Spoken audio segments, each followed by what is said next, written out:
जी, child conservation foundation और राष्ट्रीय सेवा भारती के साथ हमारी 264वीं वेबिनार है।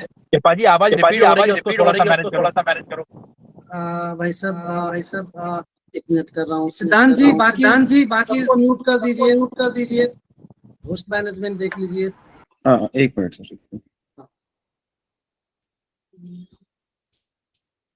गुरुजी का चालू रहने दीजिए, बाकी सबका बंद कर दीजिए। सबका बंद है? ठीक है, चलिए अब से शुरू करते जी। तो चाइल्ड कंजर्वेशन फाउंडेशन और सेवा भारती के साथ हमारी 264वीं वेबिनार है। आप सभी का हार्दिक स्वागत है। हम लगातार प्रयास करते हैं ऐसे विषयों पर बात करें जो राष्ट्र हित में, समाज हित में और बालकों के जीवन में कुछ प्रभाव रख सकें या बालकों के जीवन को किसी भी स्तर पर किसी भी तरह से प्रभावित कर सकें। उसी विषय में आज फिर हम एक विषय लेके आपके समक्ष उपस्थित हैं। वास्तव में हम ज्योतिष की बात करें तो घटनाओं की सटीक भविष्यवाणी करने की एक वैज्ञानिक परंपरा है, वैज्ञानिक विधि है जो सनातन काल से हमारी परंपरा में चली आ रही है।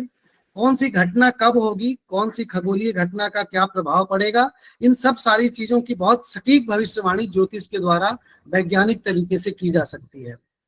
ग्रहों और तारों की स्थिति और उनके आधार पर पृथ्वी पर मनुष्य के ऊपर क्या प्रभाव पड़ते हैं, इस प्रकार के सारे अध्ययन किया जाता है ज्योतिष के द्वारा। और इसका हमारे जीवन में क्या प्रभाव पड़ेगा, ये सारी चीजें एक ज्योतिषी सटीक रूप से हमें भविष्य की घटनाओं से अवगत करा सकते हैं, सचेत कर सकते हैं। इसी पर बातचीत करने के लिए आज हमारा सौभाग्य है, हमारे साथ जुड़े हुए हैं मानवेंद्र सिंह रावत गुरु जी। आपका बहुत बहुत स्वागत है। आप अंतर्राष्ट्रीय स्तर पर ख्याति प्राप्त ज्योतिषाचार्य, ओजस्वी प्रेरक वक्ता और टीवी जगत के एक लोकप्रिय विश्वसनीय चेहरा हैं। लगभग आपने गहन वैज्ञानिक वैदिक ज्ञान, सहज व्यक्तित्व और तार्किक संवाद शैली से देश विदेश में लगातार लाखों करोड़ों लोगों के जीवन को आपने प्रभावित किया है, उनको मार्गदर्शन दिया है।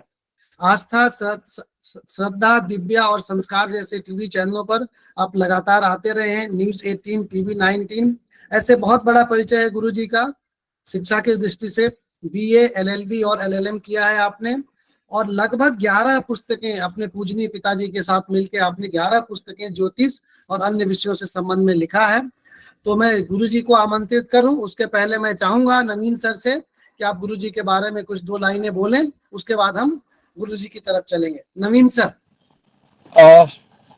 मैं नमस्कार करता हूं इस प्रबुद्ध मंच को, आदरणीय गुरुजी को, कृपा शंकर जी को और हमारे प्रेरणा स्रोत डॉक्टर राघवेंद्र शर्मा जी को, जिनके सौभाग्य से ये ज्ञान की धारा लगातार बह रही है। आज हमारे लिए एक विशेष सौभाग्य का क्षण है जब हम इस मंच पर हमारे सबके बीच इस एक ऐसे व्यक्तित्व की उपस्थिति को महसूस कर रहे हैं जिन्होंने ना केवल ज्योतिष को गहराई से समझा बल्कि उसे अपना एक जीवन का दर्शन बना लिया।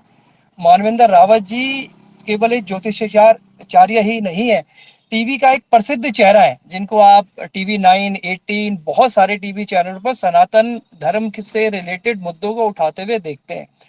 उनके शब्द सिर्फ ज्ञान तक ही नहीं बल्कि आत्मा को भी प्रभावित करते हैं। और जो मुझे सबसे सुंदर शब्द उनका लगता है, वो कहते हैं कि ग्रह हमारे जीवन को निर्देश ही नहीं देते बल्कि हमारी चेतना के वो कलाकार हैं जो इस नाटक को जीवंत रखते हैं। तो आइए हम सब मिलकर इस अपने प्रबुद्ध मंच पर एक बार पुनः आदरणीय गुरु जी का स्वागत करें और तालियों से उनका स्वागत करके आदरणीय गुरु जी को इस मंच पर आमंत्रित करें। धन्यवाद कृपा शंकर। धन्यवाद नवीन सर। तो मैं गुरु जी से आग्रह करूंगा कि आज के हमारे विषय पर अपनी बात रखें, आदरणीय गुरु जी। सबसे पहले तो मैं आप सभी सम्मानित दिव्य आत्माओं को प्रणाम करता हूं जो इतना महत्वपूर्ण कार्य चाइल्ड कंजर्वेशन, जो कि एक ऐसा विषय है जो आज के इस वर्तमान कलयुगी जीवन में बहुत महत्वपूर्ण है। देखिए, बच्चे हमारे देश का भविष्य हैं। बच्चों पर हमारे देश का भविष्य टिका हुआ है। हमारे देश के प्रधानमंत्री आदरणीय मोदी जी भी यही कहते हैं कि युवा शक्ति, अगर युवा सही तरीके से, बच्चे सही तरीके से उनकी अपब्रिंगिंग हो जाए, वो अपने संस्कारों को, अपने रिचुअल्स को, अपनी सनातन पद्धति को अपने ग्रंथों को, अपने पुराणों को, रामायण के महत्व को, महाभारत के महत्व को समझें, अपने कल्चर को समझें, तो निश्चित तौर पर मैं ये समझता हूं कि इसका एक बहुत बड़ा प्रभाव हमारे जीवन में पड़ेगा और आगामी समय में देखने को मिलेगा। मैं विशेष रूप से संस्था के सचिव डॉक्टर कृपाशंकर चौबे जी, आपको बहुत बहुत धन्यवाद देता हूं और बधाई देता हूं कि आप इस प्रकार के कार्य घर घर तक पहुंचाने का कर रहे हैं। आप हर घर घर तक किस प्रकार से बच्चों को मजबूत बनाया जाए, मानसिक रूप से मजबूत बनाया जाए, शारीरिक रूप से मजबूत बनाया जाए, उनके बौद्धिक स्तर को बढ़ाया जाए, उस कार्य को कर रहे हैं। आप वाकई बधाई के पात्र हैं। और साथ में संस्था के अध्यक्ष डॉक्टर राघवेंद्र शर्मा जी, आपको भी मैं बहुत बहुत धन्यवाद देता हूं, बधाई देता हूं। और हमारे मित्र डॉक्टर नवीन शैलार जी, नवीन जी ने आज मुझे इस कार्यक्रम में आमंत्रित किया। मैं आप लोगों के बीच में हूं। बहुत अच्छे और प्रसिद्ध अधिवक्ता हैं, मेरे बहुत अच्छे मित्र हैं, बहुत ज्ञानी हैं और कट्टर हिंदुत्व छवि को रिप्रेजेंट करते हैं, जो मैं अब तक उनके स्वभाव में देख पाया हूं। सनातन प्रेमी हैं। देखिए, ज्योतिष वो विज्ञान है जो हमारे भूत, वर्तमान और भविष्य को बताता है। जब गुरु ब्रह्मा ने सृष्टि की उत्पत्ति करी तो ग्रहों के अनुरूप करी, क्योंकि देवताओं ने उनके समक्ष आकर के एक प्रश्न किया कि हे गुरु ब्रह्मा, आप इस सृष्टि की उत्पत्ति तो कर रहे हैं, अब मनुष्य योनि जब जन्म लेगी तो उनके मन में एक प्रश्न आएगा कि मेरा भूत, वर्तमान और भविष्य कैसा होगा, तो इस प्रश्न का उत्तर कैसे दिया जाएगा। तो गुरु ब्रह्मा ने कहा कि मैं इस सृष्टि की उत्पत्ति ग्रहों के अनुरूप कर रहा हूं। तो ज्योतिष वो माध्यम है जो आपके भूत, वर्तमान, भविष्य को बताती है। ज्योतिष वर्ड को अगर हम थोड़ा सा अलग कर दें, इसका संधि विच्छेद कर दें, तो ज्योति प्लस ईश, ये दो शब्द मिलकर के ज्योतिष बना। ज्योति यानी कि प्रकाश, ईश मतलब स्वामी, तो ज्योतिष हुआ प्रकाश का स्वामी। और प्रकाश का स्वामी कौन है? लॉर्ड ऑफ लाइट है सन, यानी कि सूर्य। सूर्य कौन है? ग्रहों के राजा। सूर्य के प्रकाश से ये पूरा का पूरा संसार प्रकाशित होता है। जब सूर्य सुबह सुबह उदय होते हैं तो एक नई ऊर्जा, एक नई उम्मीद, एक नया उत्साह, एक नया जोश हमारे जीवन में लेकर के आते हैं। और इसलिए हम उगते हुए सूर्य को बारंबार रोजाना प्रणाम करते हैं, जल अर्पित करते हैं और उनका आशीर्वाद ग्रहण करते हैं। यानी कि सूर्य केंद्र बिंदु है। हम सभी ने 10th स्टैंडर्ड में पढ़ा, जाना, समझा साइंस के अंदर कि सूर्य के चारों तरफ अपनी अपनी ऑर्बिट में हर ग्रह का ट्रांजिट हो रहा है, यानी कि वो परिक्रमा कर रहा है अपनी अपनी ऑर्बिट के अंदर। तो हमारी ज्योतिष को कैसे मनुष्य के साथ कनेक्ट करना है, ज्योतिष को बच्चों के साथ कैसे कनेक्ट करना है, ज्योतिष का प्रभाव हमारे इस मानव शरीर पर किस तरीके से पड़ता है, वो मैं आपको पहले थोड़ा सा बताना चाहूंगा। उसके बाद फिर मैं इसको थोड़ा और डिफाइन करूंगा कि आखिर हम बच्चों के प्रोग्रेस के लिए कैसे एस्ट्रोलॉजी का सहारा लेकर के उनको आगे बढ़ा सकते हैं। देखिए, हमारे शास्त्रों में एक बात बहुत अच्छी लिखी है और मैं उसी बात के साथ में शुरुआत करूंगा कि ग्रहाधीनम जगत सर्वम, ग्रहाधीनम नरावरा, काल ज्ञानम ग्रहाधीनम ग्रहम कर्मफल प्रदाम। यानी कि ये जो पूरा का पूरा संपूर्ण संसार है ये ग्रहों के अधीन है। श्रेष्ठ मनुष्य और साथ में काल का ज्ञान भी ग्रहों के अधीन है। ग्रह ही कर्म फल दाता हैं, यानी कि सब कुछ ग्रहों के अधीन चलता है। अभी आपको एक ये मोबाइल फोन दिखाई दे रहा होगा मेरे हाथ में। अब इस मोबाइल फोन को सिग्नल मिल रहे हैं, इसको सिग्नल मिल रहे हैं तो प्रॉपर तरीके से मैं कम्युनिकेट कर पा रहा हूँ, बात कर पा रहा हूँ और अपनी बात आप तक पहुंचा पा रहा हूँ और आपकी बात मुझ तक पहुंच पा रही है इस मोबाइल के माध्यम से। पर ये इनविजिबल है, मैं आपको दिखा नहीं सकता, मैं आपको प्रत्यक्ष रूप में ये नहीं दिखा सकता कि आखिर इस मोबाइल को वोडाफोन की टावर से, जियो की टावर से कैसे सिग्नल मिल रहे हैं, बट इसके प्रभाव को दिखा सकता हूं, इसका इम्पैक्ट दिखा सकता हूं जो आप लाइव देखते हैं। तो ज्योतिष भी ऐसे ही काम करती है कि हमारा जो ये शरीर है, हमारा ये जो बॉडी है, हमारा ये जो ब्रेन है, ये ना 9 अलग अलग टावरों के साथ कनेक्टेड हो रखा है, 9 अलग अलग ग्रहों के साथ कनेक्टेड हो रखा है, जिसमें सूर्य, मंगल, शनि, राहु, केतु, चंद्र, बुध, शुक्र, राहु, केतु, यानी कि इस प्रकार से 7 मेटलाइज और 2 छायावादी ग्रह राहु केतु होते हैं। अब होता क्या है कि ये है मिनी ब्रह्मांड, इसको बोलते हैं छोटा ब्रह्मांड, और इसके साथ कनेक्टेड है ऊपर बड़ा ब्रह्मांड।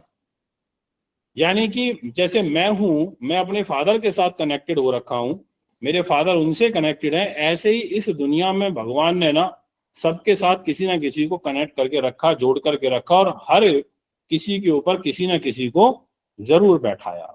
ये सेटअप बड़ा प्यारा है, बड़ा खूबसूरत है, सारी चीजें बहुत वेल प्लान तरीके से की गई हैं।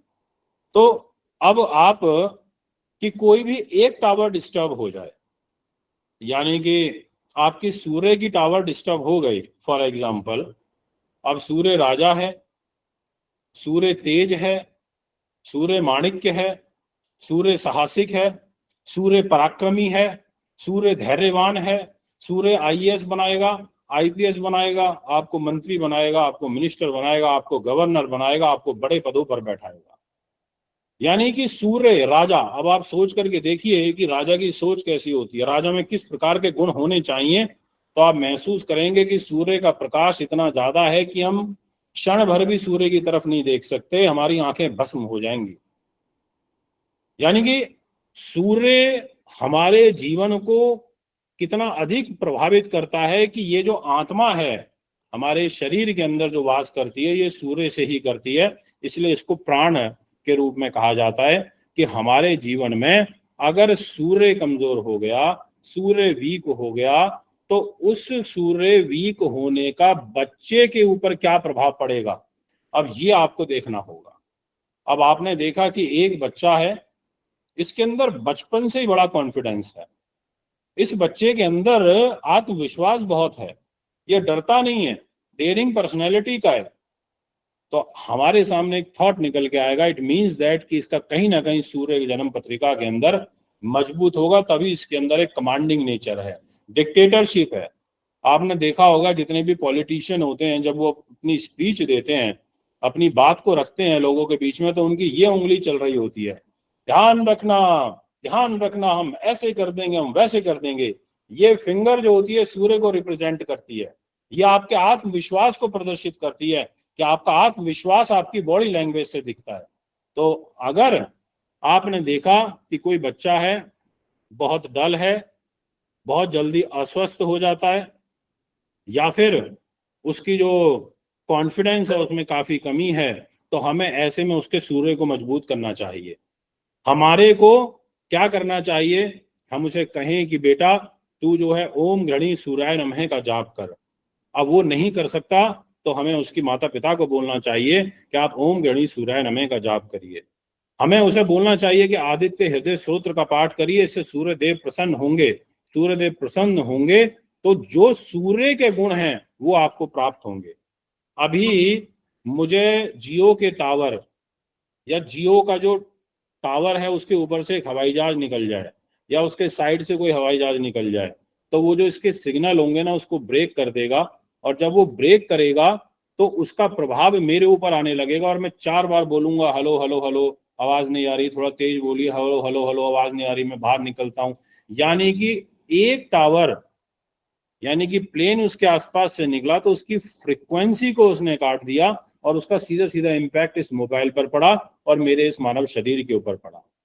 तो ऐसे ही जब हमारा सूर्य ग्रह, आप सब जानते हैं, सब विद्वान हैं कि आप सब को आपने देखा है, सुना है, समझा है कि हर महीने एक सूर्य संक्रांति होती है।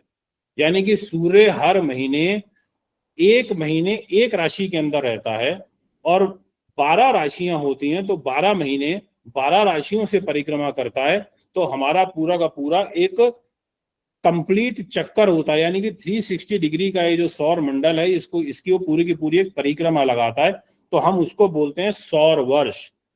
हम कहते हैं कि एक साल कंप्लीट हो गया, फिर हमारा नया वर्ष आ जाता है हिंदू हमारा जो पंचांग है उसके अनुसार। तो ऐसे ही आप नोटिस करना ये मैं आपको आज एक विचार दे रहा हूं कि अगर कोई बच्चा बहुत ज्यादा उसके अंदर कॉन्फिडेंस की कमी है, एक बच्चा बहुत ज्यादा वहम करता है, एक बच्चा बहुत ज्यादा इनसिक्योर या छोटी छोटी बातों पर टेंशन ले लेता है, एक बच्चा उसकी इम्यूनिटी पावर बहुत कमजोर है, तो हमारे माइंड में डॉक्टरी इलाज के साथ साथ में एक विचार ये भी आना चाहिए कि आखिर ऐसा क्यों हुआ।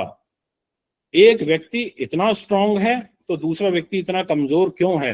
तो आपको ये समझ में आएगा कि चंद्रमा मनसो जातः, यानी कि चंद्रमा हमारे मन को रिप्रेजेंट करता है, चंद्रमा हमारी इंद्रियों को प्रभावित करता है। चंद्रमा अगर हमारा मन कमजोर तो सब कुछ कमजोर, अगर हमारा मन मजबूत है तो सब कुछ मजबूत है। इसलिए आपने देखा होगा कि जो बच्चे अमावस्या पर पैदा होते हैं, आप रिसर्च करना, जितने भी बच्चे इस दुनिया में अमावस्या के दिन पैदा हुए होंगे उनका जो चंद्रमा है वो काफी वीक हो जाता है, और जब वो वीक हो जाता है और पूर्णिमा के जो बच्चे होते हैं उनका चंद्रमा पूर्ण बली होता है, फुल मून होता है उस दिन, तो वो एकदम आत्मविश्वास से भरपूर रहता है। तो हम क्या बोलते हैं फिर उसको, यार ये जो बच्चा है इसका बहुत ज्यादा मतलब ये इतना अगर डरा डरा रहता है, इसको इतनी जल्दी इनसिक्योरिटी होती है, ये कॉन्सेंट्रेट नहीं कर पाता, अच्छे से पढ़ नहीं पाता, ये इतना एकदम कमजोर सा है, इसको जल्दी खांसी जुकाम लग जाता है। यानी कि क्योंकि चंद्रमा की जो तासीर है वो ठंडी है, चंद्रमा सफेद रंग का है, चंद्रमा हमें शांति देता है, कंसंट्रेशन देता है। तो हम क्या करते हैं, फिर हम बोलते हैं कि बेटा सफेद रंग पहनो, व्हाइट कलर पहनो। आप कभी सोच करके देखिए, ये सब शोध के विषय हैं कि हमेशा एक डॉक्टर को व्हाइट कलर का ही क्यों बोला जाता है कि गाउन पहन करके रखो, व्हाइट ड्रेस पहन करके रखो। जितने भी पॉप हैं, जो जितने भी धर्म उपदेशक हैं, वो क्यों येलो कलर कपड़ा पहनते हैं भगवा, या क्यों वो व्हाइट कलर का कपड़ा पहन करके रखते हैं, ये सोचने का विषय है। क्यों एक वकील कहीं ना कहीं ब्लैक कलर का ऊपर कोट पहन के रखता है, नीचे ब्लैक पैंट पहन के रखता है, ये सोचने का विषय है कि आखिर ये कलर थेरेपी किस तरीके से हमारे जीवन को प्रभावित करती है। सारे के सारे पॉलिटिशियंस हैं, नेता हैं, उनका काम है हजारों लोगों से डेली मिलना और उनकी परेशानियों को सॉल्व करना, तो उनका कंसंट्रेशन अच्छा रहे। एक डॉक्टर है, उसका कंसंट्रेशन अच्छा रहे, तो हम उसे व्हाइट कलर इस्तेमाल करने को बोलते हैं कि आप व्हाइट कलर पहनोगे तो शांति रहेगी, स्थिरता रहेगी। तो ऐसे ही आपको ये देखना पड़ेगा कि अगर आपके सामने आगे भविष्य में कोई ऐसा बच्चा आता है जो आपको लगता है, तो आप उसको सफेद कलर पहनाइए, आप उसको बोलिए कि एक व्हाइट रंग का रूमाल ऑलवेज अपने साथ रखे, या फिर आप राउंड द क्लॉक, जैसे आपने बहुत सारे लोगों को देखा होगा कि एक हम व्हाइट कलर का मोती जो है इस लिटिल फिंगर में, सबसे छोटी उंगली में पहनाते हैं, ताकि वो कलर इसकी बॉडी में बच्चे के इनपुट होगा तो उस चीज की भरपाई होगी, यानी कि चंद्रमा स्ट्रांग होगा। तो ये बहुत ज्यादा इंपॉर्टेंट रोल प्ले करता है। अब जैसे एक बच्चा है, उसके अंदर बचपन से ही एक जुनून है कि मुझे तो सेना में जाना है, मुझे तो पुलिस में जाना है, मुझे तो बेल्ट की नौकरी करनी है, मुझे फोर्सेस की नौकरी करनी है ना, यानी कि वो काफी लड़ने झगड़ने वाली प्रवृत्ति का है। तो हमें यहाँ पर एक कैलकुलेट करना पड़ेगा कि यार इसका मार्स यानी कि मंगल वो कैसी स्थिति में होगा। मंगल अगर उस व्यक्ति का बहुत पावरफुल है, अगर उसकी कुंडली के अंदर मंगल उच्च पोजीशन में है, तो हम ये कह सकते हैं कि बेटा तुम जो है सेना पुलिस में जाओगे और बड़े सफल हो जाओगे। अब अगर कोई बच्चा जाना तो चाहता है पर उसका मंगल वीक है, यानी कि उसकी मंगल की पावर वीक है, अब हमने मंगल से ही क्यों सेना पुलिस को जोड़ करके देखा, तो मैं इसके पीछे का आपको लॉजिक बताता हूं। लाल रंग जो होता है ना, वो खतरे का प्रतीक होता है।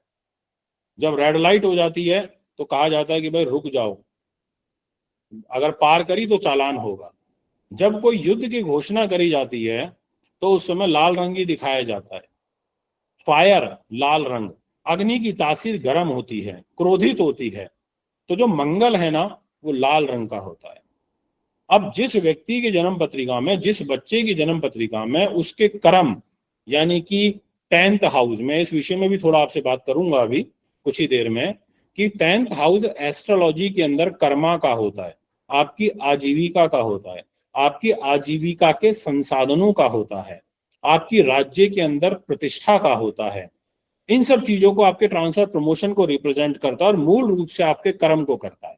अब अगर आपका कर्म का संबंध मंगल के साथ हो जाए तो आप बोल सकते हो कि बेटा आप इंजीनियर चले जाओ, इंजीनियर बन जाओगे, आप टेक्निकल चीज फील्ड में चले जाओ, या फिर आप जो है फोर्सेस में जा सकते हो। और अगर वो जाना चाहता है और उसका मंगल वीक है तो उसे पावर देनी पड़ेगी।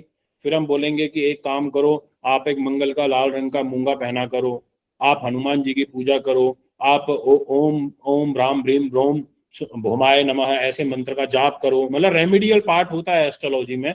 जैसे हमने आपको बीमारी तो बता दी और अगर उसका उपाय ना बता पाए तो फिर हमारी उस विद्या का कोई औचित्य नहीं रहा। तो इसलिए हम बता सकते हैं। अब एक बच्चा है बहुत स्लो है, एक बच्चा है जो बिल्कुल लास्ट लाइन पे जाके काम कर रहा है, 30 तारीख फॉर्म भरने की लास्ट डेट है तो 30 तारीख को जाकर के फॉर्म फिल कर रहा है, नहाता है 11 बजे 12 बजे 1 बजे, यानी कि काम को लटकाने की प्रवृत्ति है, स्लो गति से काम करता है।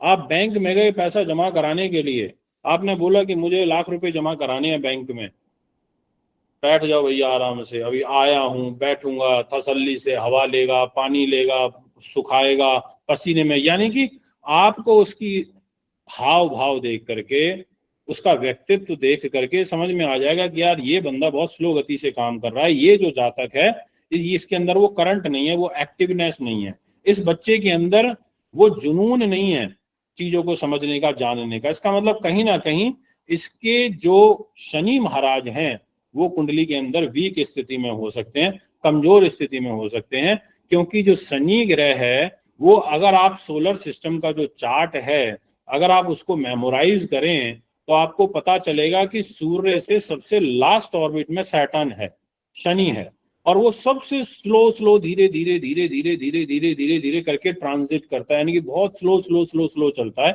और उसको एक राशि में 2.5 वर्ष लगते हैं दूसरी राशि तक पहुंचने में। इसलिए 12 राशि हैं, 12 को गुणा अगर आप 2.5 वर्ष से करोगे तो 30 वर्ष निकल के आता है और 30 वर्ष में 12 राशियों पर से ट्रांजिट करता है।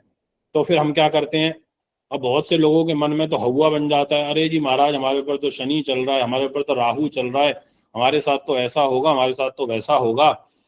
ये बातें ठीक हैं, बट क्या होता है कि हर चीज का एक नियम होता है, हर चीज की एक थेरेपी होती है।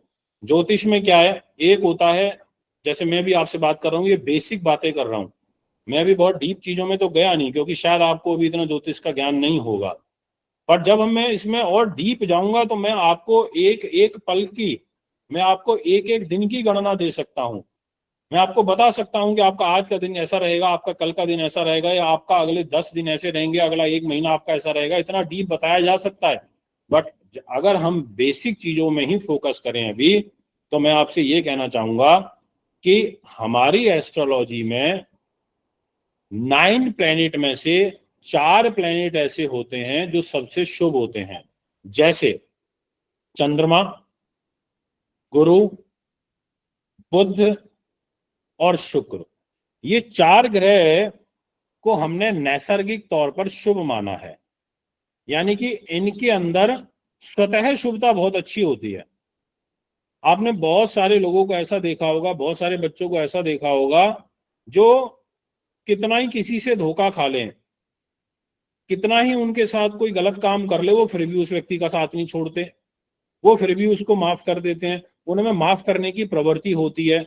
ये प्रवृत्ति कहाँ से आती है, चंद्रमा से आती है कि चंद्रमा एक शुभ ग्रह है, इमोशनल ग्रह है, भावुक ग्रह है, हेल्पफुल ग्रह है, तो ऐसे लोग दूसरों की मदद करते हैं, ऐसे लोग अवेयरनेस का काम करते हैं। जैसे अभी हमारे सचिव साहब चौबे साहब करते हैं, हमारे अध्यक्ष जी करते हैं, लोगों की मदद करना, अवेयरनेस करना, जागरूकता फैलाना। इसका मतलब आपकी कुंडली में कहीं ना कहीं चंद्रमा अच्छा होगा, आपकी कुंडली में गुरु अच्छा होगा।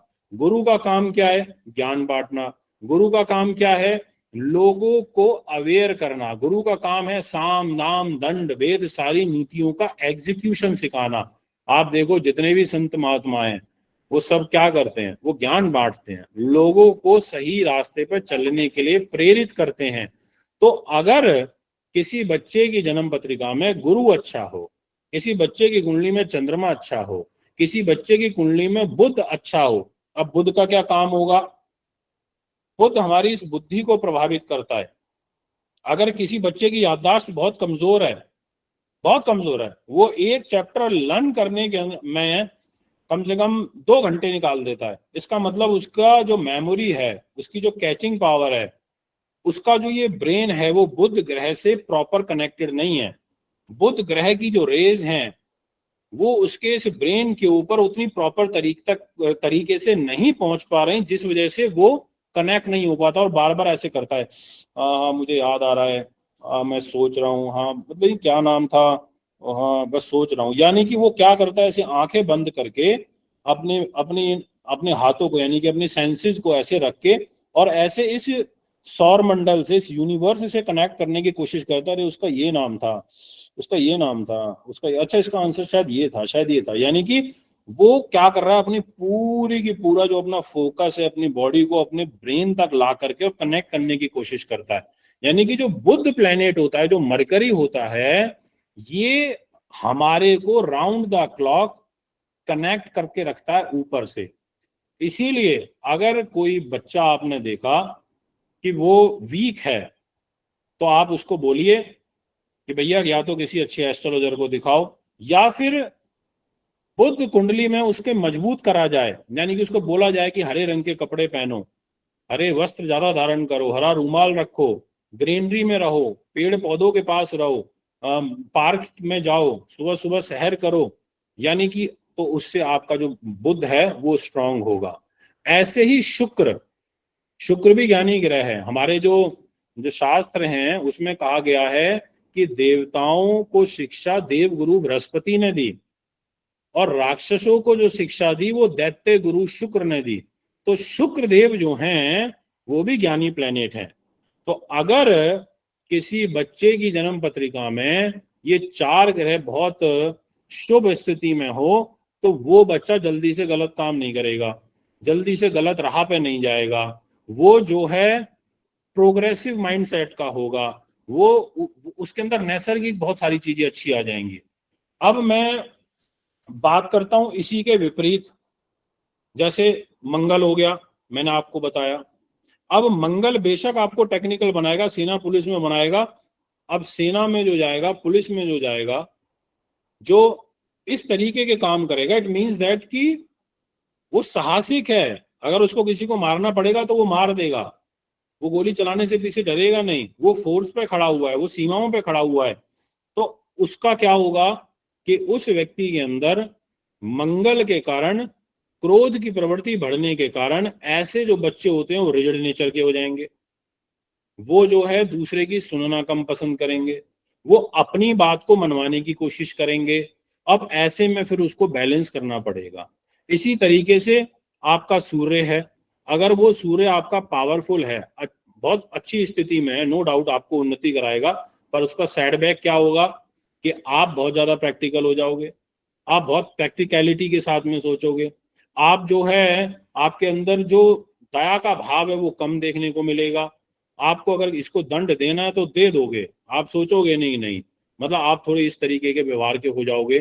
तो इस तरीके से जो ग्रहों का प्रभाव है वो जैसा ऊपर मूवमेंट होगा उस तरीके से बॉडी वर्क करने लगती है। अब मैं आपको कुछ ऐसी बातें बताना चाहता हूं कि जैसे आपको विशेष रूप से ये देखना है, या जो आपके लिए बहुत हेल्पफुल हो सकती हैं, कि आपने अगर अपनी कुंडली का कभी चार्ट देखा हो, या कभी आपने देखा होगा कि हमारे को कुंडली का एक खाना दिखाई देता है जिसमें अलग अलग ऐसे बॉक्स बने रहते हैं, छोटे छोटे ऐसे खाने जैसे बने रहते हैं, उसको बोलते हैं हॉरोस्कोप। बेसिकली उसको हम बोल सकते हैं मिनी ब्रह्मांड, यानी कि छोटा ब्रह्मांड, और वो मैं हूं, और वो कनेक्टेड है अपर ब्रह्मांड से, ऊपर वाले ब्रह्मांड से। अब आप पैदा हुए, आप इस दुनिया के अंदर आए, आपने जन्म लिया, आपका शरीर गर्भ से बाहर आया, वो आप स्वयं हैं, वो आप खुद हैं, वो आपका व्यक्तित्व है, वो आपका शरीर है, वो आपके जीवन की शुरुआत है। यानी कि वो आप स्वयं हैं जहां आपने जन्म ले लिया। अब अगर कोई बच्चा जैसे ही पैदा हुआ तो हमारे को एज एन एस्ट्रोलॉजर मैं आपको बता रहा हूं, हम सबसे पहले क्या देखते हैं, उस बच्चे के पैदा होने के बाद हमें ये देखना पड़ता है कि भाई ये जो बच्चा है ये स्वस्थ रहे, इसका शरीर ठीक रहे, इसके शरीर के ऊपर कोई ऐसे नेगेटिव प्लैनेट्स का प्रभाव ना हो जो इसके शरीर को अस्वस्थ करे। और अगर वो बच्चा अस्वस्थ रहा, उसका शरीर दुर्बल रहा, उसका शरीर बीमारियों से ग्रस्त रहा, तो वो ना तो अच्छी एजुकेशन ले पाएगा, ना वो शरीर को संभाल पाएगा, ना वो अच्छा खान पान कर पाएगा, ना वो अपने कैरियर पर फोकस कर पाएगा। इसीलिए जब हम पैदा होते हैं तो भगवान हमारे को सबसे पहले शरीर देता है, और दूसरा जो खाना होता है एस्ट्रोलॉजी में वो होता है हमारे धन का, यानी कि सेकंड हाउस होता है परिवार का, धन का। जस्ट नेक्स्ट अगर आप देखेंगे तो अब आप पैदा तो हो गए, पैदा होने के बाद आपको सबसे पहले धन की आवश्यकता पड़ती है। हो सकता है ये बात आपको मेरी थोड़ी अजीब लगे, पर क्योंकि हमारे शास्त्रों में ऐसा लिखा है और उसको मैं आपको समझाने की कोशिश करूंगा, और केवल ये विषय चाइल्ड से जुड़ा हुआ नहीं है, ये वो बातें हैं जो सभी के लिए एप्लीकेबल हैं। आप पैदा तो हो गए, पैदा होने के बाद आपको धन की आवश्यकता पड़ेगी सेकंड हाउस के अंदर। अब वो क्यों पड़ेगी कि अगर आपके पास अच्छा पैसा नहीं हुआ तो उस बच्चे को अच्छे इंजेक्शन नहीं लग पाएंगे, उस बच्चे की अच्छी केयर नहीं हो पाएगी, वो जो बच्चा है वो अपने शरीर को सुरक्षित नहीं रख पाएगा, और उसके फादर पहले से एक्सपायर हो गए डिलीवरी से पहले, और मदर भी उसके एक्सपायर हो गए डिलीवरी होते ही, और वो ये बोल करके चलेगी कि भैया इसके पास इतने करोड़ों की प्रॉपर्टी है, इसका ध्यान रखना। तो सारे दूर दराज के जितने भी रिलेटिव होंगे वो सारे आ जाएंगे और आकर के उस बच्चे पे अपना दावा डालने लगेंगे कि इसकी केयर अब हम करेंगे, क्योंकि उनको करोड़ों की संपत्ति दिखाई देगी।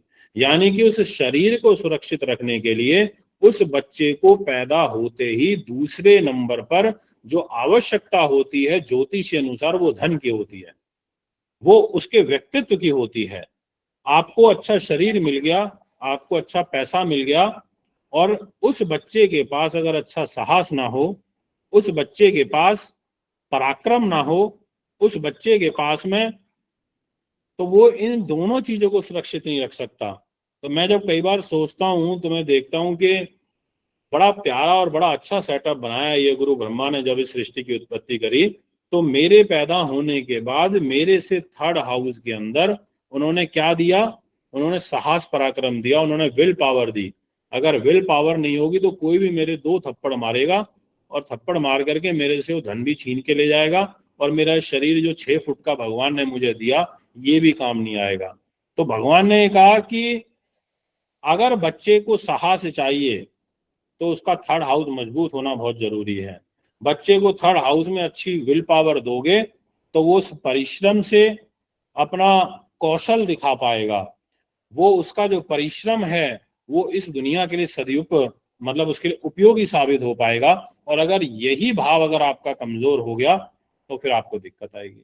इसलिए हम कहते हैं कि अगर आपके जन्म पत्रिका में तीसरा भाव कमजोर हो, साहस कमजोर हो, तो साहस पराक्रम के देवता हनुमान जी, बजरंग बली की पूजा करनी चाहिए। और कलयुग में तो विशेष प्रभाव भी है हनुमान जी का। आपके चौथे हाउस पर आते हैं, जो मैं आज आपको बात बता रहा हूं ये बड़ी महत्वपूर्ण बातें हैं। इससे आपको ये जरूर समझ में आ जाएगा कि एस्ट्रोलॉजी कैसे वर्क करती है। चौथा भाव हमारे सुख साधनों का होता है, फोर्थ हाउस हमारे मन का होता है। जब व्यक्ति के पास अच्छा शरीर हो फर्स्ट हाउस में, सेकंड हाउस में उस व्यक्ति के पास अच्छा धन हो, अच्छी वाणी हो, अच्छा बोलता हो, उसके पास थर्ड हाउस में जब अच्छा पराक्रम हो, तो फोर्थ हाउस में वो क्या करता है, वो सुख साधन खरीदता है, वो गाड़ी वाहन खरीदता है, जमीन जायदाद खरीदता है, वो बड़े बड़े बंगले खरीदता है। उसके मन में ऐसे व्यवहार आता है कि मैं अब ये सारी चीजें खरीदूं, मैं ये सब चीजों को अर्जित करूं। तो अगर हमारे को बच्चों को माइंड के अंदर ये चीज डालनी पड़ेगी कि बेटा अगर तुम्हारे को अच्छे सुख साधन चाहिए, तुम्हारे को अच्छी प्रॉपर्टी चाहिए, तुम्हारे को अच्छे मकान दुकान चाहिए, तो तुम्हारे को अपने विल पावर को भी संतुलित करना पड़ेगा और अपनी वाणी पर भी संयम रखना पड़ेगा। अपनी वाणी का प्रयोग सदुपयोग सही रूप में सही दिशा में करना होगा। अधिक बोलने वाला व्यक्ति जो होता है वो कहीं ना कहीं अपना जो ब्रेन है अब वो सामने निकाल करके रख देता है। जो व्यक्ति बहुत ज्यादा बोलेगा ना, बहुत ज्यादा बोलेगा, तो आप ऐसे समझ लीजिए कि उसकी जो सुनने की कैपेसिटी है वो ज्यादा अच्छी नहीं होगी। और अगर व्यक्ति संतुलित शब्दों में बोल रहा है, सीमित शब्दों में बोल रहा है, दूसरे को ज्यादा सुन रहा है, तो इट मीन्स दैट कि वो एक अच्छा श्रोता बनेगा और वो एक सुलझा हुआ व्यक्तित्व बनेगा। तो हमारे को बच्चे के अंदर ये चीजें डालनी पड़ेंगी कि बेटा संतुलित शरीर रखो, अपनी वाणी पर संयम रखो, अपने धैर्य का साहस पराक्रम का गलत प्रयोग मत करो। अगर वो ओवर कॉन्फिडेंस में आ गया तो भी मरेगा, और अगर वो लो कॉन्फिडेंस में रहा तो भी मरेगा। यानी कि चीजों को बैलेंस्ड करके चलना पड़ता है। और हमारी नेचर भी यही कहती है कि आगे बढ़ो, विकास करो, उन्नति करो, पीछे मत जाओ, चीजों को बैलेंस करके और आगे बढ़ाओ। तो ऐसे ही जो 4th हाउस होता है वो सुख सुविधाओं को रिप्रेजेंट करता है, मन को रिप्रेजेंट करता है। और अगर ये भाव कमजोर होगा तो इन चीजों की कमी होगी। और हमारी एस्ट्रोलॉजी के अंदर हम 4th हाउस का बहुत बड़ा रोल प्ले करते हैं। और वो इसलिए करते हैं क्योंकि अगर आप देखें तो मैं आपको थोड़ा सा और शॉर्ट में बताना चाहूंगा कि 3 चीजों का खेल है सबसे बड़ा। 3 चीजें ज्योतिष में भी और आपने अपने जीवन में भी अनुभव करी होगी। वो ये है शरीर, मन और आपकी बुद्धि। इन 3 चीजों का अगर कोऑर्डिनेशन बहुत अच्छा होगा तो डेफिनेटली आप अपनी लाइफ में बहुत प्रोग्रेस कर पाओगे। अगर आपका शरीर अच्छा है, आपकी हेल्थ अच्छी है, तो नो डाउट आप अपनी लाइफ में आगे बढ़ोगे। आपके मन में कोई ख्याल आया कि मुझे तो आज समोसे खाने हैं, मन में ये ख्याल आया कि जलेबियां मंगाते हैं, बढ़िया मौसम हो रहा है, सावन का महीना चल रहा है, बारिश हो रही है, समोसे जलेबी मंगाए जाएं, पकोड़े खाए जाएं, और वो मन ने विचार फॉरवर्ड करा बुद्धि को। अब बुद्धि डिसाइड कर रही है कि खाने हैं या नहीं खाने। बुद्धि ये डिसाइड कर रही है कि खाऊं या ना खाऊं। अब जलेबी खाऊं तो ऐसा ना हो कहीं शुगर बढ़ जाए, स्वाद में तो खा लूं पर मेरी शुगर डिस्टर्ब हो जाए। तो बुद्धि ने क्या डिसाइड किया कि नहीं यार, जलेबी नहीं खाते, खाली समोसे खा लेता हूं, जलेबी से मेरी शुगर डिस्टर्ब होगी। और बुद्धि ने क्या किया, उस विचार को वापस किधर भेज दिया, मन को ही भेज दिया, और कि भाई ठीक है जलेबी रहने दो, समोसे मंगा लो। और शरीर ने क्या किया, वाणी के माध्यम से उस चीज को प्रदर्शित कर दिया, बोल दिया उन शब्दों से, अपने बॉडी लैंग्वेज से, यार एक काम कर, ये रे पैसे, जा ये चीज लेकर के आ जा और ये कर ले। यानी कि अगर हमारी बुद्धि का और हमारे मन का जो संतुलन है वो अगर अच्छा रहेगा शरीर के साथ में, तो हम इस दुनिया की बड़ी से बड़े युद्ध को जीत सकते हैं। हम बड़े से बड़ा कितना ही जो बच्चा बिगड़ा हुआ है उसको सुधार सकते हैं। हमारे को ट्यूनिंग करने की जरूरत है उनकी इन 2 चीजों को। और ये 2 चीजें कैसे ट्यून हो सकती हैं? अगर आपकी बुद्धि जो मैंने बताया बुध के पास है, आपका मन जो मैंने आपको बताया चंद्रमा के पास है, अगर ये 2 चीजें आपने अच्छे से बैलेंस कर दी किसी बच्चे की, अगर आपने इन 2 चीजों को बढ़िया तरीके से ऑर्गेनाइज कर दिया, तो आप देखेंगे कि वो बच्चा टॉपर बनेगा। आप देखेंगे कि वो बच्चा अपनी लाइफ में अपने गोल्स को प्राप्त कर लेगा, क्योंकि उसके दोनों चीजें आपस में ट्यून हो गई, दोनों का जो कोऑर्डिनेशन है वो बहुत अच्छा हो गया। इसीलिए जब भी हमारे पास कोई बच्चा आता है, कोई पेरेंट्स आते हैं कुंडली दिखाने, तो मैं उनको हमेशा उनकी कुंडली जब देखता हूं तो ये चीज जरूर देखता हूं कि इस बच्चे का मन कैसा है, इसकी बुद्धि कैसी है। ये 2 चीजें ठीक है तो मैं बोल देता हूं कि बेटा टेंशन मत लो, ये बच्चा बहुत उन्नति करेगा। और मैं देखता हूँ कि यार यही 2 चीजें खराब हैं, तो वो खुद ही बोलने लग जाते हैं, अरे इसका तो ध्यान ही नहीं लगता, ये तो स्लो रहता है, ये तो जागता ठीक नहीं है, ये तो जो है लर्न बहुत स्लो से करता है। तो मैं बोलता हूँ एक काम करो, एक पन्ना और एक मोती, इन दोनों का एक पेंडेंट बनवाया, एक स्टोन बनवा करके उनके गले में डाल देता हूँ। मैंने कहा ये पहन लो, ये चीजें आपकी बैलेंस हो जाएगी। तो इसीलिए क्या होता है कि हमारे को एस्ट्रोलॉजी में, जैसे मैंने भी आपसे फर्स्ट 4 हाउसेज की बात करी, अब मैं आपसे बात करूंगा 5th हाउस की। 5th हाउस होता है हमारी एजुकेशन का, जो बड़ा इंपॉर्टेंट होता है। बहुत सारे बच्चे कहते हैं जी मैं तो कॉम्पिटिटिव एग्जाम्स की तैयारी कर रहा हूँ, तो ये कॉम्पिटिटिव एग्जाम्स को मैं क्लियर कर पाऊंगा कि नहीं कर पाऊंगा। तो जो हमारा 5th हाउस है वो हमारी प्रेजेंस ऑफ माइंड को रिप्रेजेंट करता है, हाजिरी जवाबी को रिप्रेजेंट करता है, हमारी बौद्धिक स्तर को रिप्रेजेंट करता है, हमारी एग्जीक्यूशन पावर को रिप्रेजेंट करता है, हमारी रिसर्च को रिप्रेजेंट करता है, हमारे संतान के सुख को रिप्रेजेंट करता है, और मूल रूप से यानी कि मेन वो बुद्धि को रिप्रेजेंट करता है। अब आप सोच करके देखिए कि अगर आपके पास बुद्धि ना हो तो ऊपर की चारों चीजें व्यर्थ हैं, चारों चीजें व्यर्थ हैं। अगर आपके पास यहाँ ये बुद्धि ठीक ना हो तो आप इस शरीर को भी नहीं संभाल सकते, आप पैसे को भी नहीं संभाल सकते, आप साहस पराक्रम को भी नहीं संभाल सकते, आप सुख साधनों को भी नहीं संभाल सकते। आपके पास 5 फैक्ट्रियां हैं, आपके दोस्त ने आपको ये बोला कि एक काम कर, इन 5 की 5 फैक्ट्रियों को बेच दे और शेयर मार्केट के अंदर पैसा लगा दे और उसमें देख कितनी प्रोग्रेस होती है, और देख तू 5 फैक्ट्री से 10 फैक्ट्री का मालिक बन जाएगा, तू डबल पैसा कमा लेगा।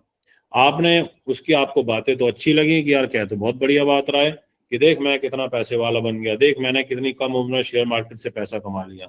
और आपने क्या किया, आपने अपनी फैक्ट्री बेची, शेयर मार्केट में पैसा लगाया, डूब गया और आप बर्बाद हो गए। यानी कि ऊपर की चारों चीजों को संभालने के लिए आपके पास अच्छी बुद्धि का होना बहुत जरूरी है, बहुत ज्यादा जरूरी है।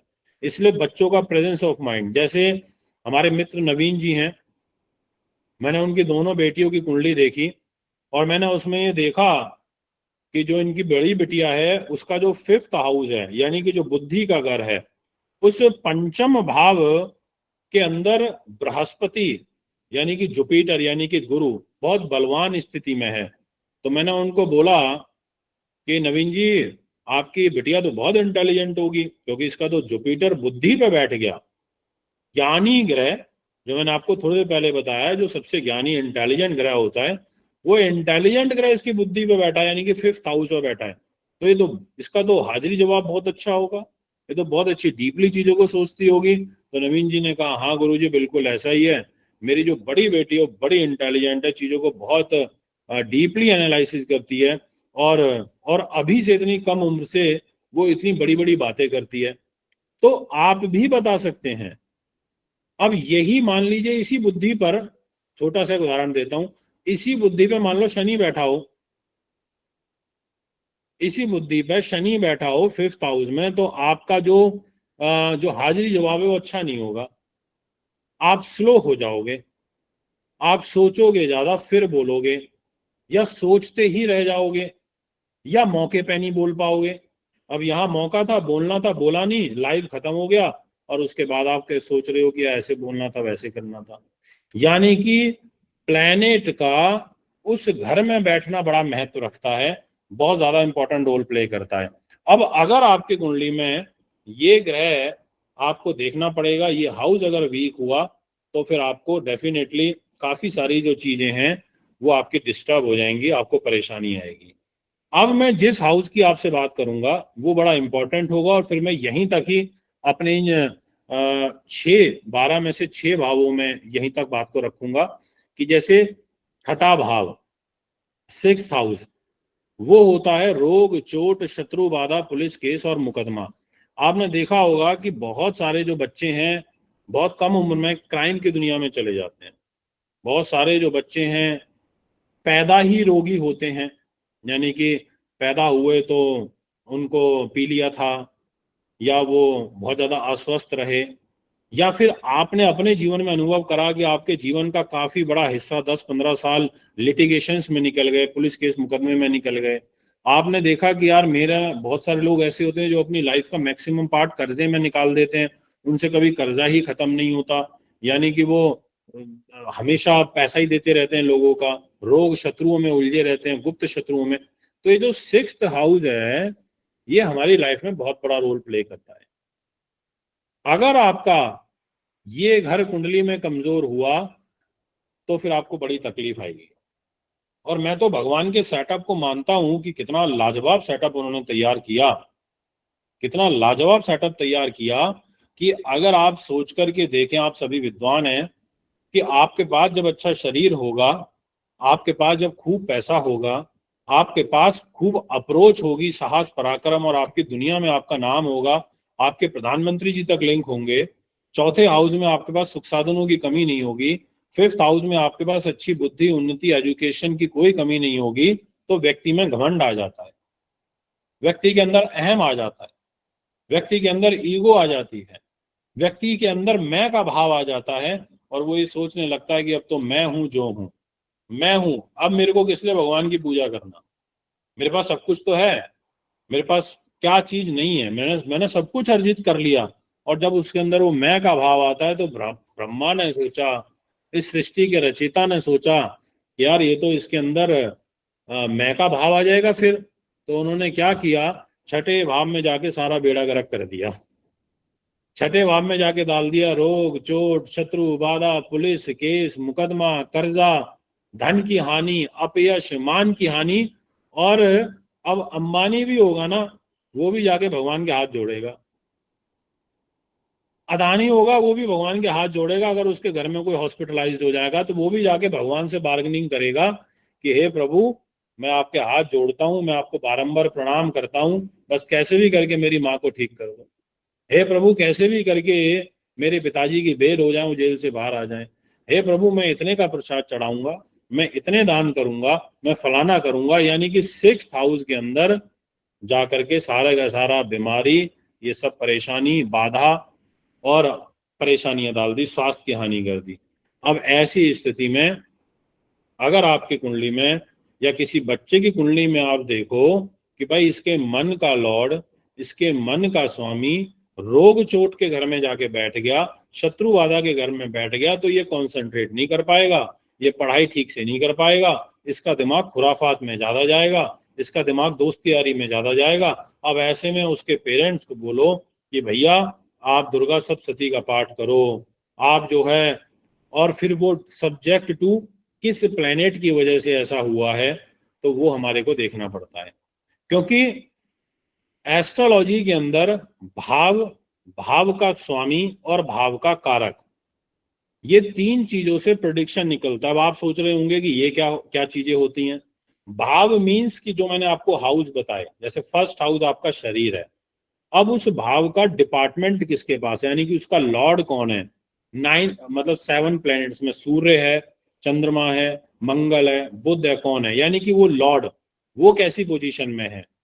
और फिर उसका एडिशनल चार्ज, जैसे हमारे देश के प्रधानमंत्री हैं, वो अपने पास कोई मिनिस्ट्री एडिशनल रख लें, या जो फाइनेंस मिनिस्टर है उसको कोई एडिशनल चार्ज दे दिया जाए, ऐसे कोई एक्स्ट्रा डिपार्टमेंट ले लेना, एडिशनल चार्ज ले लेना, यानी कि वो भी फिर उसको इम्पैक्ट करता है।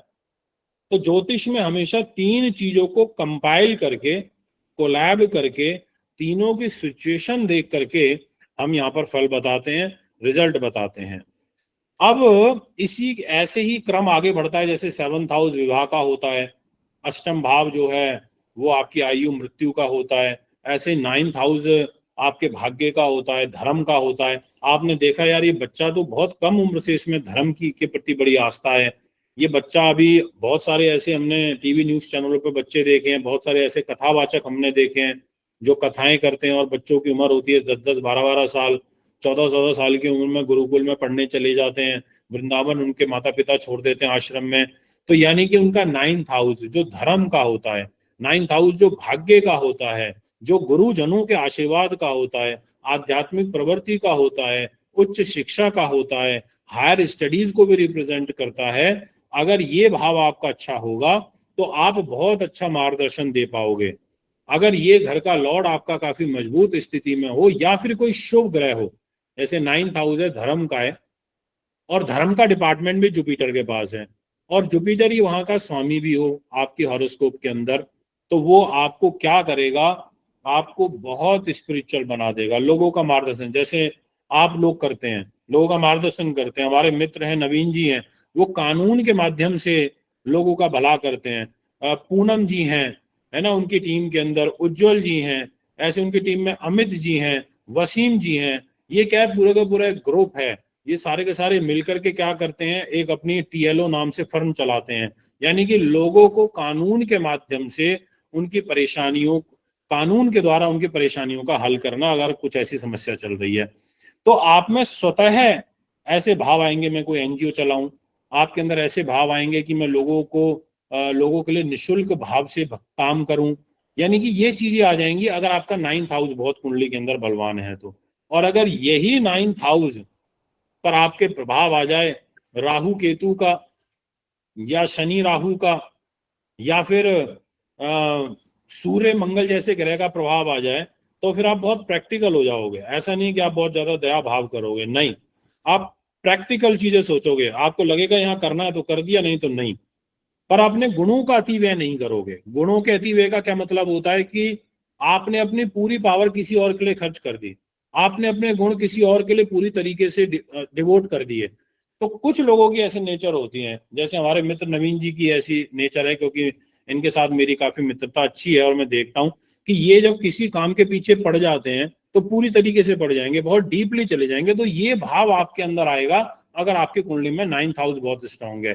ऐसे ही 10th हाउस जो मैंने आपको शुरुआत में बताया था, जो आपके कैरियर को रिप्रेजेंट करता है, और ये जो घर है अगर आपका मजबूत स्थिति में होगा तो ऐसा बच्चा डेफिनेटली बहुत ऊंचाइयों को प्राप्त करता है। और इस घर से ही देश चलता है, इस घर से ही व्यक्ति बहुत उन्नति को प्राप्त करता है। देश चलता है शब्द मैंने इसलिए यूज कर लिया क्योंकि एक कर्म है। अगर आज हमारी देश में बैठी वर्तमान सरकारें अच्छे से कर्म नहीं करेंगी, अच्छे से पॉलिसी नहीं बनाएंगी, तो हमारा देश अंधकार में चला जाएगा।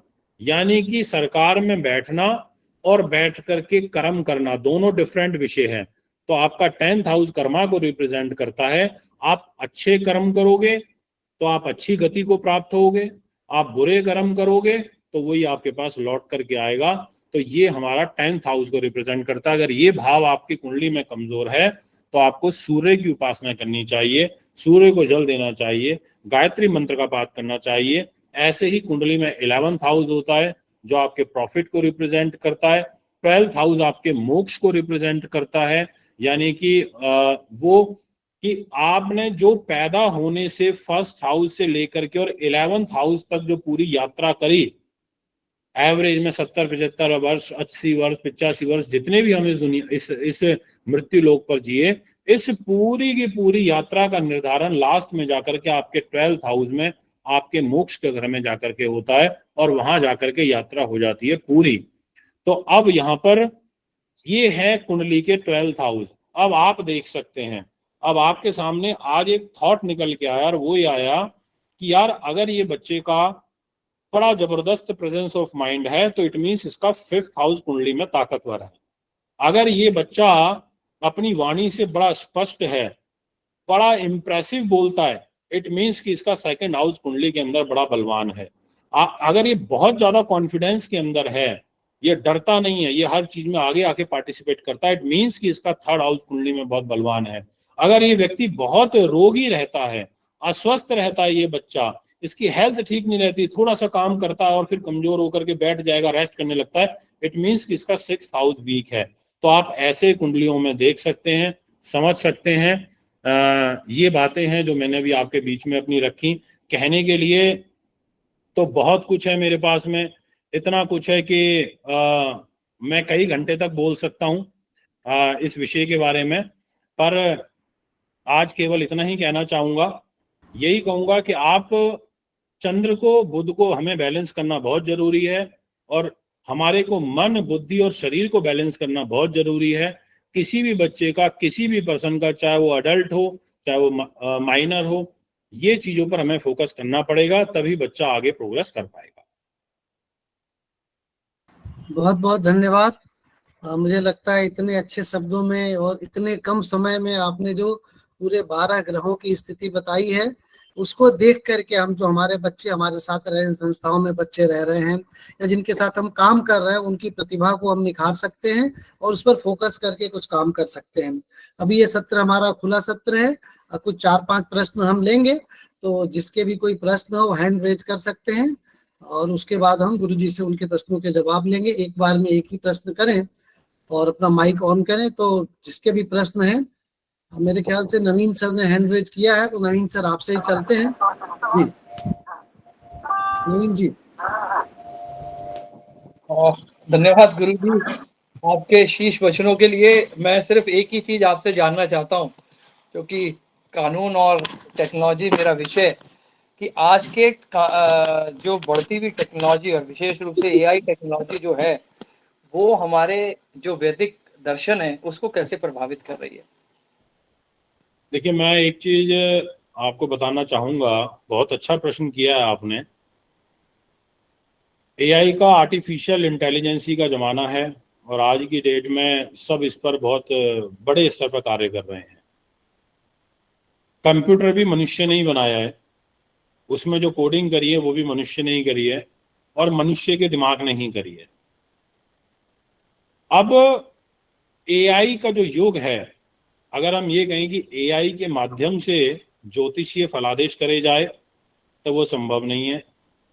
एआई के माध्यम से कानूनी सलाह, जर्नल दी जाए वो तो पॉसिबल है। कि आपने लिखा कि अगर किसी ने किसी को चोट मार दी, दुर्घटना हुई, तो कौन से एक्ट में, कौन सी धाराओं में उसके ऊपर केस रजिस्टर्ड होगा, पर उसका क्या प्रोसेस होगा, कैसे चोट पहुंचाई, गाड़ी कितनी स्पीड पे थी, कितनी तेज चल रही थी, कितना व्यक्ति को उस गाड़ी ने घसीटा, कहाँ कहाँ चोट लगी, ये सारे विषय हो गए डीप। यानी कि ये विषय हो गए मैन टू मैन डिस्कस करने के। ये एआई नहीं कर पाएगा। एआई आपको जनरल बातें जरूर बता देगा। ऐसे एस्ट्रोलॉजी के अंदर अगर आप गूगल सर्च करोगे कि बुध के कैसे रिजल्ट होते हैं, तो वो आपको एआई जरूर बता देगा गूगल पर कि बुध के रिजल्ट ये होते हैं, मरकरी के ऐसे होते हैं। पर ये कैसे वर्क करता है एआई आपको ये नहीं बता पाएगा और ना ही कभी इस चीज को बहुत डीपली समझा पाएगा। क्योंकि आपके मन के भाव, आपके मन में उठने वाले प्रश्न जब तक आप मुझसे नहीं करोगे, तब तक उनका समाधान मैं आपके सामने नहीं कर पाऊंगा। वो एआई आपके साथ नहीं कर पाएगा। इसलिए एआई के लिए मैं ये कहूंगा कि वो हर जगह सक्सेस नहीं है, कुछ पर्टिकुलर चीजों में है, इन जर्नल है, ये मैं आपसे कहूंगा। लक्ष्मण सर त्रिपुरा से जुड़े हुए हैं, अपना प्रश्न रखें। नमस्ते सर। नमस्ते गुरुजी, बहुत अच्छा तरीके से समझाया। ये मेरा एक प्रश्न है, जो हमारा देश में जो गोल्ड है, आयरन है, सिल्वर है, उसका हर एक धर्म है कैरेक्टरिस्टिक्स है, तो जहां भी रखे उसका प्रॉपर्टीज एक ही रहना चाहिए। तो हमारा चंद्र का, जो मंगल का, जो शुक्र का, शनि का जो ग्रह है, उसका प्रभाव समान रूप से क्यों नहीं हो सकता है? उनका प्रभाव के लिए उनका कक्षा, उनका हाउस का क्यों निर्भर करना पड़ता है? जो चंद्र का जो भाव है, जो मंगल का जो भाव है, जो ग्रह का जो भाव है, वो विकसित रूप से क्यों नहीं प्रकाश कर सकता है? विकसित रूप से क्यों नहीं एक्सप्रेस कर सकता है? Why did not express very clearly its properties? मैं समझ नहीं पाया आपके प्रश्न को। मैं भी नहीं समझ पाया सर प्रश्न। Why the moon cannot express his properties in all times? चंद्र का जो, क्या कहना चाह रहे हैं, मून क्या एक्सप्रेस नहीं कर पाता? जो आपने बताया ना, तो जो first house, second house, fourth house, fifth house में, उसका पोजीशन के ऊपर निर्भर करेगा ग्रह का काम कैसा होगा।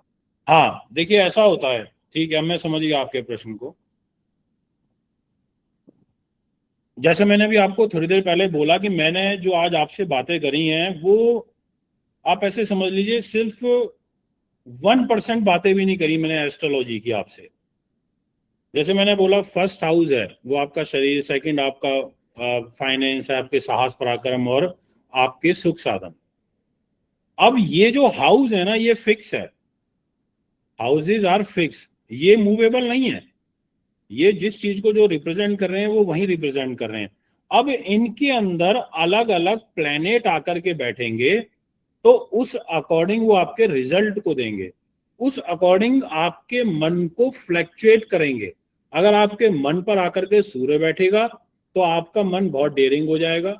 आपके मन पर आकर के चंद्रमा बैठेगा 4th हाउस पे तो आप इमोशनल हो जाओगे। यहीं आकर के मंगल आकर के बैठेगा तो आप पराक्रमी साहसिक ज्यादा हो जाओगे। यहीं आकर के बुध बैठेगा तो आप चंचल हो जाओगे। इसी घर में आके जुपिटर बैठेगा तो आप परोपकारी हो जाओगे। इसी घर में आकर के शनि बैठेगा तो लोभी हो जाओगे और सेल्फिश हो जाओगे, क्योंकि शनि में थोड़ा लोभ है। इसी घर में आकर के राहु बैठेगा तो मायावी हो जाओगे, यानी कि अपनी सामने वाले को सुनोगे, उस हिसाब से चीजों को थोड़ा मैनिपुलेट करोगे, अपने भेद जल्दी से नहीं दोगे। यानी कि घर के अंदर, हाउस के अंदर कोई भी प्लेनेट आ सकता है और जो भी प्लेनेट आएगा तो वो उस अकॉर्डिंग अपना रिजल्ट प्रदान करता है। तो ये कोई जरूरी नहीं है कि अगर वो 4th हाउस है तो वो चंद्रमा से ही रूल होगा, ऐसा नहीं है। चंद्रमा के पास एडिशनल चार्ज रहेगा क्योंकि वो मन को रिप्रेजेंट करता है, तो वो तो एडिशनल चार्ज के रूप में देखेगा ही देखेगा, बट वहां बैठा हुआ प्लेनेट ज्यादा इंपैक्ट देगा। जैसे मैं भी अपने ऑफिस में बैठा हूं और मैं आपके घर आकर के बैठूंगा तो मेरा रिजल्ट अलग होगा। मैं यहाँ बैठा हूं तो मेरा रिजल्ट अलग होगा, क्योंकि यहाँ मुझे ताकत मिलेगी, स्थान बल मिलेगा। कविता जी अपना प्रश्न रखें। कविता भंडारी जी। नमस्ते आचार्य जी, बहुत बहुत जी, धन्यवाद आपके मार्गदर्शन के लिए। एक सवाल मेरा ये है कि अगर पॉलिसी में काल सर्प योग लिखा है तो उसका क्या अर्थ है और इसकी क्या रेमेडी हो सकती है?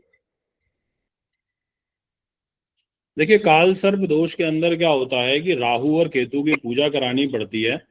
और क्योंकि हमारा चाइल्ड से रिलेटेड ये जो कार्यक्रम है, तो इसमें मैं बोलूंगा कि अगर काल सर्प दोष कुंडली में तब बनता है, जैसे आपने ये देखा कि कोई कुंडली है, जैसे मेरे सामने ये कुंडली है, ये आप अगर देखें तो इसके अंदर आपको ये हॉरोस्कोप दिखाई दे रही है, ठीक है।